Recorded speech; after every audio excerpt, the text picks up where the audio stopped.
Well, hi, my name is Jodi Campbell. I am currently in the St. Pete area, but I'm originally from Miami. I'm actually a fitness instructor here in the Tampa Bay area and the founder of JFSM, Jesus and Fitness Saved Me. I actually went to the Tampa Bay area back in 2018, and probably one of the best things that happened to me. And as I lived here, just experienced different life circumstances.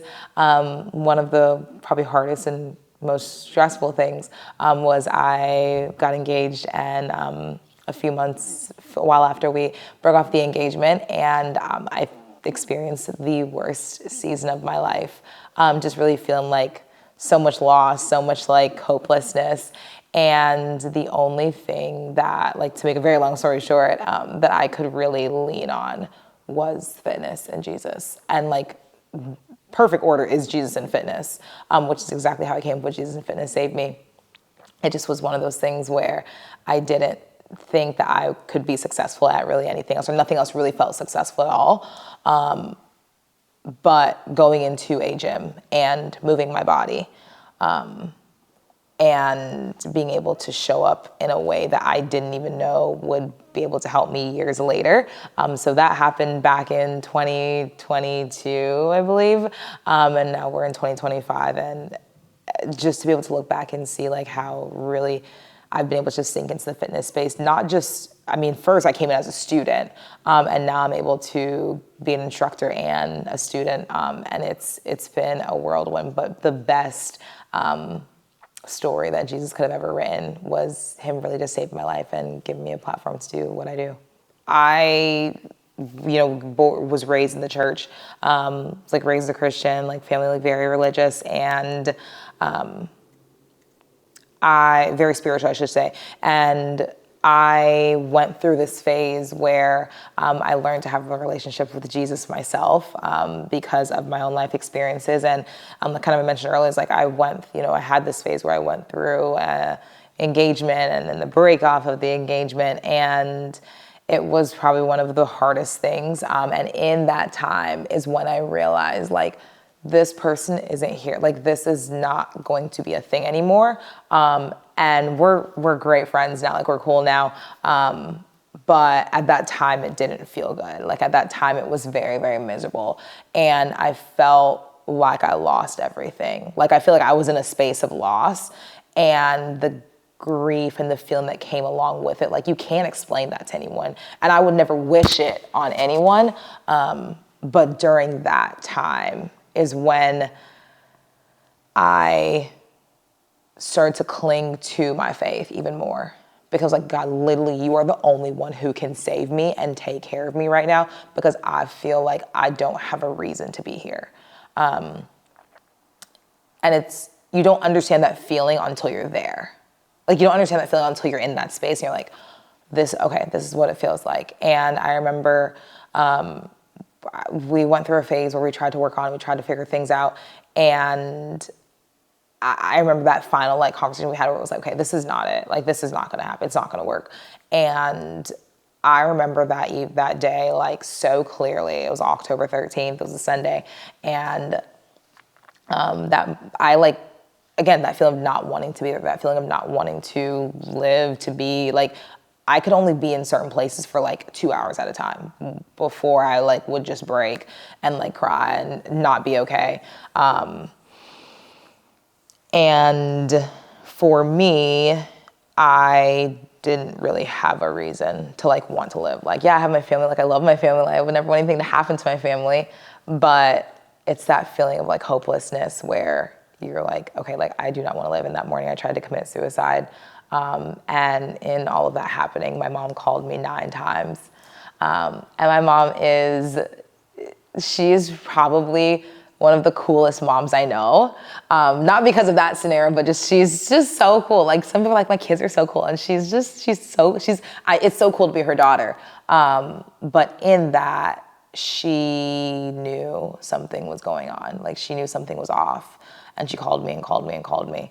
And it's a testament to how big of a deal we are to God. Like, I'm a big deal to God. You're a big deal to God. The girl who's walking across, like, she's a big deal to God. And he saw me fit enough to place her in such a time to call me and to like call me and call me and call me. Like that sent off that like alert. But that was only the beginning of like, okay, I need to get back to a place where this does feel safe. This place doesn't feel safe right now. I don't feel like I want to be here, but clearly, God, you have something way bigger in store for me.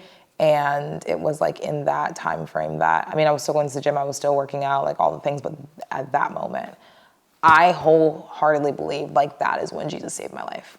Like he saved my life on the cross years and years and years and years and years ago. But in that moment is when he literally like grabbed me up and was like, no, we're gonna fix this. And so I wholeheartedly believe that like that was the sweet reminder of like the Jesus and the fitness, because the gym was one of the only places I could go to where I felt safe. It was the only place I could go to where I felt like there was a sense of I can go here. My phone immediately would go on Do Not Disturb, like on its own, because that's how I made it. And I felt like that was the only place I could go and do something and be successful at it. I could lift a weight and literally like Jodi there's the owner at Sweat, her name is Jodi, and she created a space that like I could do that. And she doesn't know this, but she created a space where I could feel successful. That saved my life. And so that's where it gave the feeling of Jesus and fitness literally saved my life. So that probably was a pivotal moment outside of all the other, but yeah, that was definitely the pivotal moment.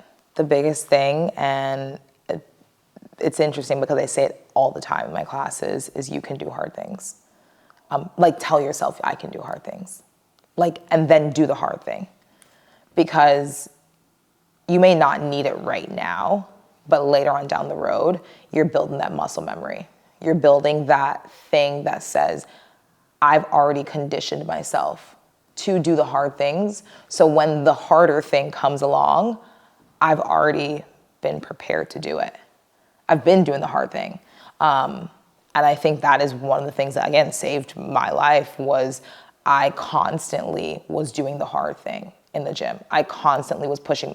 Even when it felt the worst, I still was like, I'm going to add more weight.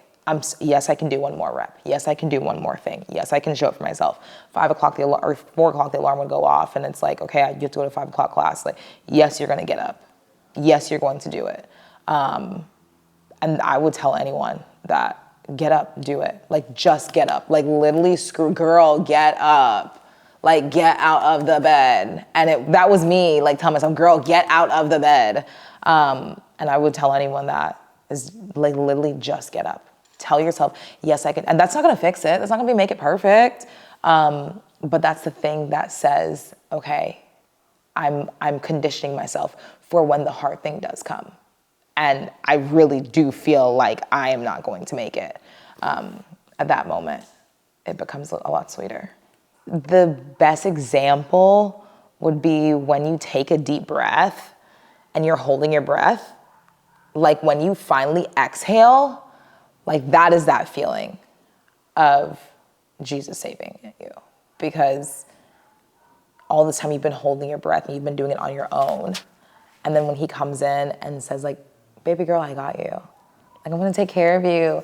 And the Bible says that he catches every tear that you cry, and that he holds your world in his hands. And it's that feeling of, I remember so many times I would lay in bed and I couldn't get out of bed.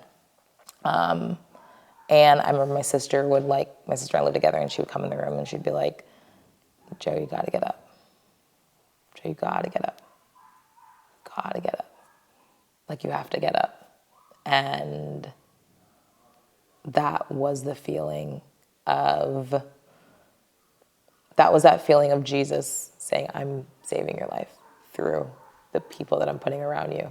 And I think being in that space and being in that feeling where it doesn't feel good, where it doesn't look good, and having someone come in and say, girl, get up, was that feeling of kind of just God like wrapping me in his arms and saying, okay, like we're gonna get up. It's not gonna look like all the things. It's not gonna look perfect.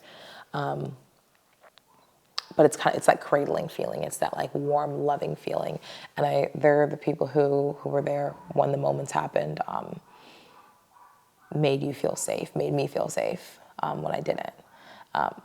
Just didn't feel like Jodi, you know? So it's kind of, now it's that feeling of exhale where you're in that renewed space.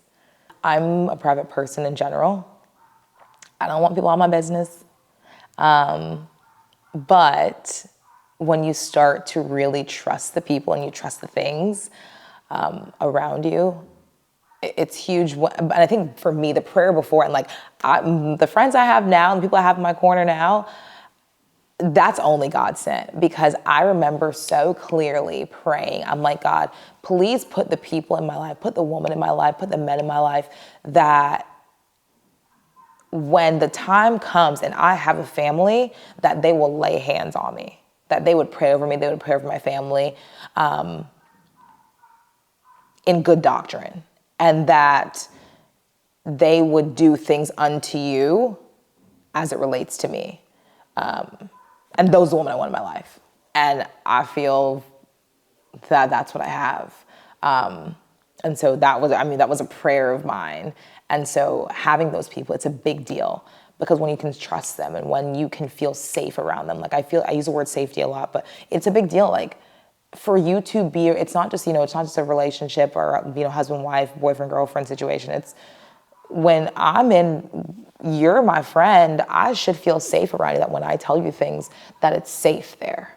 And they've created that space for me. And at that point created that space. Not many people knew or could really understand, because I didn't want to bleed on other people. But at that point, they really created that space where I could feel safe. So yes, we have like the physical health aspect of it. And I mean, go to the gym, you take care of your body, certain things you eat and drink, things like that. But from a mental health perspective, my therapist is like, that is for me, the number one thing. Having again, safe space, but also having someone that you trust, who will give you direction, not based on what you want to hear, but what you need to hear. And in this case, a faith-based therapist. So she understands all the aspects of it. Black woman, faith-based, she gets it. And so being able to show up in a space like that where she is doing all the things, I couldn't, that's for me, that's how I take care of my mental health, is I make sure that I spend time with her. I make sure that I see her, that you are more of a priority than me going to the doctor. Sorry, doc. Like, it is. So definitely my therapist. In showing up in a gym or whatever space to do the workout, it was an I get to attitude. So yes, I'm going to show up to this gym and I'm going to do the thing. And no, I actually don't really want to be here right now. I actually want to be in my bed, wrapped up, because it's 5 o'clock in the morning. But instead, I'm here doing the workout. Instead, I'm here. And that's where you show up and do the hard thing. Because the hard thing is not, I'm excited to go to the gym, or like I'm going to see my friends. It's 5 o'clock in the morning. I don't want to be here. It's cold and I'm tired and I'm kind of in a depression right now. Like, no, that's the hard thing. But when you do it, even though the circumstances show that you should not be doing it, that's what the hard thing really is. When everything around you is screaming no, but you still say yes. That's the hard thing. And it's, for me, when I showed up in those spaces and I worked out when it was the most challenging, and I lifted a weight that I didn't think I could lift. But something crazy in me said, try it. That was the thing that prepared me for when the really, really, really tough thing came. I was like, I've been doing tough things for the past year, however long. And now I'm really in the tough thing. So definitely doing the hard thing and the thing that's not comfortable, especially in the gym, because that's one of the hardest parts of your day. I think one of the cool things that God has really done in me is taken my story and said, the very things you told yourself and the very things that I've instilled in you, someone else may need to hear that. And so there's moments where we're doing the workout, and people they have the moments where you can see like they're about to give up, and you get in their face and you're like, hey girl, no, we're not quitting here. Like, you have worked so hard to get to this point. You're not quitting. And like, yes, it's very applicable to the workout, but later on in the week, on Wednesday, when someone tries your life and you want to quit the thing you're doing, or you don't want to get up because you had the argument with the person, or your kids got on your nerves and you want to walk away from it, you're going to remember Sunday or Saturday when I said, girl, we're not quitting here. We've worked too hard to get to this point. And so what I've done is said, I want to make sure that this does not just stay here, that you take it with you for the rest of your week, because you got 6 more days after today, girl, for your week.